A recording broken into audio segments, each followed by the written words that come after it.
டாப்பிட்டூ. நம்ம இன்றைக்கி என்ன பார்க்க போகிறோம்னா தோசை மாவு எப்படி அரைக்கிறது அப்படிங்கிறத பார்க்க போகிறோம். தோசை மாவில் அப்படி என்ன ஸ்பெஷல் அப்படின்னு சொல்லிட்டு நம்ம பார்த்தோம்னா, டெய்லி அன்றாட நம்ம வீட்டுக்கு தேவையானது தோசை, இட்லி, அந்த மாதிரி டிஃபனுக்குள்ள ஐட்டம்ஸ் தான் நமக்கு நிறைய தேவைப்படும். ஆனால் அந்த தோசை ஒரு மாவில் தோசையை சுட்டோம்னா இட்லி அந்த அளவுக்கு சாஃப்டாக இருக்காது, தோசை மொறுமொறுன்னு வரும். அப்படி இல்லைன்னா இட்லி சாஃப்டாக வரும், தோசை மொறுமொறுன்னு வராது. நம்ம இன்றைக்கி ஒரு மாவில் எப்படி ரெண்டும் நல்லா வருது அப்படிங்கிறதான் பார்க்க போகிறோம். இன்றைக்கி நான் ஊற போட்டு வச்சுருக்கேன். அரிசி பச்சை அரிசி 2 கிளாஸு, புழுங்கல் அரிசி 2 கிளாஸ். இதான் பாருங்கள், இந்த கிளாஸில் தான் நான் அளந்திருக்கேன். இந்த கிளாஸில் பச்சரிசி 2 கிளாஸும் புழுங்கல் அரிசி 2 கிளாஸு வச்சு ஊற போட்டிருக்கேன். அதே மாதிரி உளுந்து 1 கிளாஸ் அளவு. இதான் அதோட மெஷர்மெண்ட்டு ஊற போட்டது. இப்போ நம்ம ஊற போட்டு வச்சுருக்கிறது ஒரு 4 hours ஊறணும் கட்டாயம். அதுக்கு கம்மியாக ஊறுச்சுன்னா அவ்வளோவா மாவு அந்த உப்புன மாதிரி அந்த தன்மையில் அது இருக்காது. இப்போ 4 hours ஊற போட்டுட்டு அதுக்கப்புறம் இது எப்படி அரைக்கிறது அப்படின்னு சொல்லிட்டு உங்களுக்கு நான் காமிக்கிறேன். அதுக்கு முன்னாடி நான் ஒன்று சொல்ல மறந்துட்டேன். நீங்கள் இட்லி அரிசிலாம் வெளியே கடையில் வாங்கி யூஸ் பண்ணணுன்னு அவசியம் கிடையாது. நம்ம ரேஷன் கடையிலேயே வாங்கின அரிசி, புழுங்கல் அரிசியும் அந்த பச்சரிசியுமே போட்டுக்கலாம். அந்த அரிசி தான் நானும் எடுத்திருக்கேன். அந்த அரிசியில் ஒரே ஒரு இது என்னென்னா, நம்ம நல்லா களைஞ்சி யூஸ் பண்ணணும். அந்த அரிசியை 5 தடவை களையணும். நல்லா கையால் பிசைஞ்சு அந்த மாதிரி 5 தடவை நீங்கள் களைஞ்சிக்குங்க. அதான் மாவு நல்ல வெள்ளையாக வரும், இல்லைனா பழுப்பு நிறமாக மாவு வந்துடும். அப்போ இட்லியும் அந்த மாதிரி ரொம்ப டல் கலராக இருக்கும். பார்த்தோன்னே எல்லாரும் ரேஷன் கடையில் அந்த அரிசியில் செஞ்ச இட்லி அப்படிங்கிற அது ஒரு மாதிரி தெரியும். அப்புறம் வாடையும் நல்லா இருக்காது. அதனால் நீங்கள் நல்லா களைஞ்சி யூஸ் பண்ணிக்கோங்க. அப்போ இட்லி நல்லா ஒயிட் கலரில் வரும். நீங்கள் யோசிப்பீங்க, அந்த மாவு ஸ்மெல் வருமே ரேஷன் கடை அரிசி அப்படின்னு சொல்லிட்டு.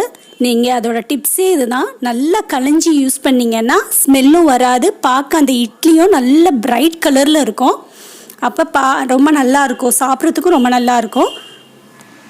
அரிசியும் உளுந்தும் தனித்தனியாக தான் ஊற போடணும். பாருங்கள், நான் தனித்தனியாக தான் ஊற போட்டு வச்சுருக்கேன். இந்த உளுந்து பாருங்கள் எவ்வளோ பெருசு பெருசாக உப்பி இருக்குது. 4 hours ஊறினால இந்த மாதிரி இருக்கும். அப்போ தான் மாவும் நல்லா உப்பி போய் வரும். சரி, நம்ம நெக்ஸ்ட்டு எப்படி அரைக்கலாம் அப்படின்னு சொல்லிட்டு பார்க்கலாம். இப்போ நான் ஊற வச்ச உளுந்தை மட்டும்தான் இதில் போடுறேன்.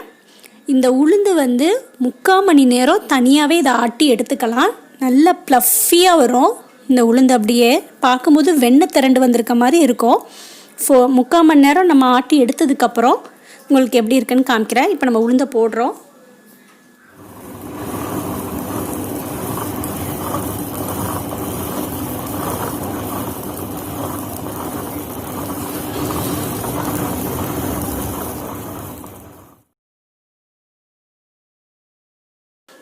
இப்போ பாருங்கள், நல்லா அரைஞ்சி ப்ளஃபியாக வந்திருக்குது.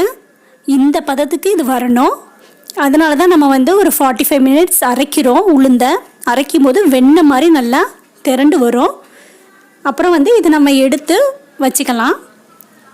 ஒரு பாக்ஸில் எடுத்து நம்ம வச்சுக்குவோம்.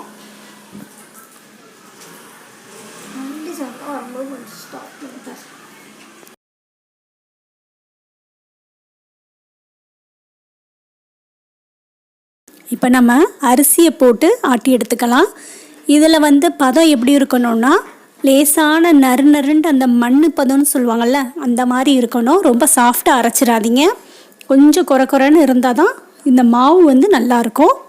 இப்போ நம்ம ஆட்டி எடுத்துக்கலாம்.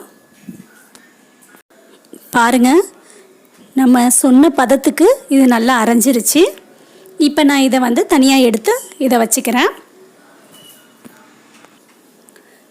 நான் இப்போ தனித்தனியாக அரைச்சி வச்சுருக்கதை எடுத்து வச்சுருக்கேன். இப்போ நம்ம அது ரெண்டையும் ஒன்றா மிக்ஸ் பண்ணலாம். உளுந்தை எடுத்து அந்த அரிசியில் ஒன்றா தூக்கி போட்டு நல்லா கீழேருந்து மேலே ஃபுல்லாக மிக்ஸ் பண்ணி எடுத்துக்கோங்க. எடுத்துட்டு நைட்டு இப்போ நைட்டாக இருந்துச்சுன்னு வைங்களேன், ஒரு காலையில் வரைக்கும் எப்படியும் ஒரு 6 hours இது ஊறணும். அப்படியே நல்லா புளிக்கணும். ஆக்சுவலாக புளிக்கணும். இது அப்படி புளிச்சாதான் நல்லா தோசையும் இட்லியும் வரும். இப்போ புளிச்ச மாவு வந்து இந்த மாதிரி தான் உப்பி போயிருக்கும். நீங்கள் வந்து ஒரு 3/4 டப்பா வரைக்கும் ஊற்றிக்கோங்க. முழுசாக ஊற்றிடாதீங்க. முழுசாக ஊற்றினீங்கன்னா அந்த உப்பி புளிச்சு போய் வரும்போது ஃபுல்லாக வழிஞ்சிரும். இந்த மாவை நல்லா மிக்ஸ் பண்ணிவிட்டு நீங்கள் ஃப்ரிட்ஜில் வைங்க. இந்த மாவை மிக்ஸ் பண்ணும்போது உப்போ சோடாப்போ எதுவுமே நீங்கள் போடாதீங்க.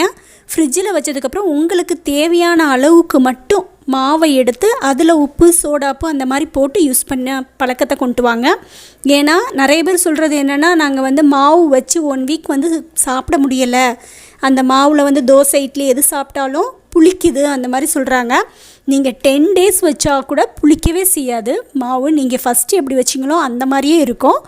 அந்த மாவுக்கு இதுதான் டிப்ஸு.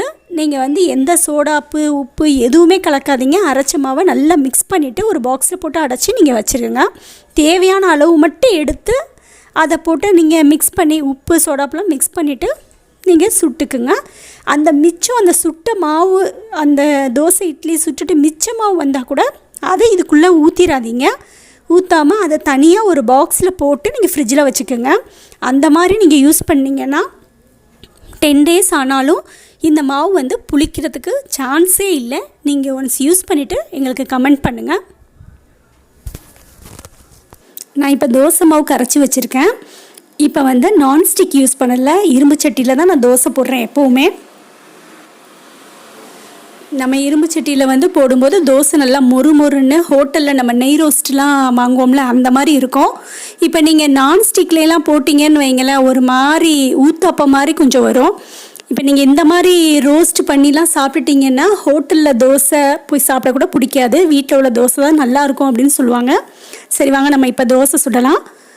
இப்போ நம்ம வந்து ஒரு சின்ன துணி எடுத்து அதில் எண்ணெயை தடவி தோசைக்கல்லில் தடவிட்டு நம்ம அந்த தோசையை ஊற்றிக்கலாம்.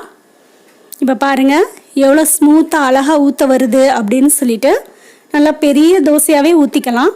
நம்ம எவ்வளோ தூரம் நம்மளுடைய சட்டி இருக்குதோ அந்த அளவுக்கு நான் தோசை ஊற்றிருக்கேன். எவ்வளோ மொறுன்னு அந்த கொஞ்சம் அந்த தோசை ஊற்றுனதுக்கப்புறம் கொஞ்சம் அந்த ஹீட் ஆனதுக்கப்புறம் தான் நீங்கள் ஆயில் ஊற்றணும். ஆயில் ஊற்றணும், இல்லை நீங்கள் வந்து நெய் கூட ஊற்றலாம், அது உங்கள் இஷ்டம். நான் இப்போ ஆயில் கொஞ்சம் ஊற்றிருக்கேன். அப்படியே லைட்டாக சட்டியை திருப்பி விட்டிங்கன்னா நல்லா மொறுன்னு தோசை வரும். பாருங்கள் எவ்வளோ மொறுன்னு தோசை அழகாக இருக்குது அப்படின்னு சொல்லிட்டு பாருங்கள். நீங்கள் சாப்பிட்டு பார்த்தீங்கன்னா தெரியும், நல்லா கருகருன்னு இருக்கும்.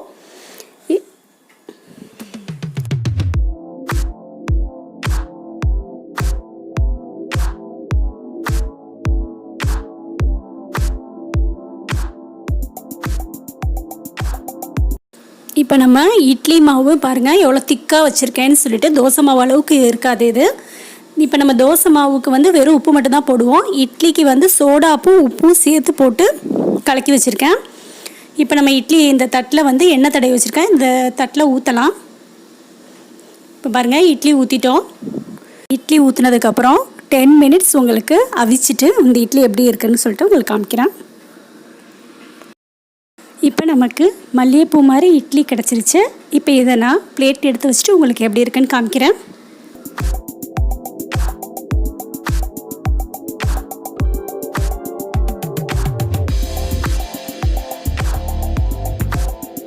பாருங்க நம்ம எப்படி பொசுன்னு இட்லி இருக்குதுன்னு சொல்லிட்டு உங்களுக்கு பிச்சு காமிக்கிறேன். இவ்வளோ சாஃப்டாக இருக்கும். நம்ம வந்து இனிமேல் வந்து ஹோட்டலில் போய் இட்லி தோசை அப்படிலாம் வாங்கி சாப்பிடணுன்னு அவசியம் கிடையாது. வீட்டிலேயே நம்ம அந்த மாதிரி செஞ்சு சாப்பிட்டுக்கலாம். அதுக்குள்ளே டிப்ஸ் எல்லாம் இதில் கொடுத்துருக்கேன். பிகினர்ஸ் கூட இந்த மாதிரி பார்த்து நீங்கள் செஞ்சுக்கோங்க. ஓகே ஃப்ரெண்ட்ஸ், உங்களுக்கு இந்த வீடியோ பிடிச்சிருக்குன்னு நினைக்கிறேன். நீங்கள் வந்து கமெண்ட் செக்ஷனில் போய் உங்களுக்கு ஏதாவது டவுட் இருந்தால் கமெண்ட் பண்ணுங்கள். Thank you.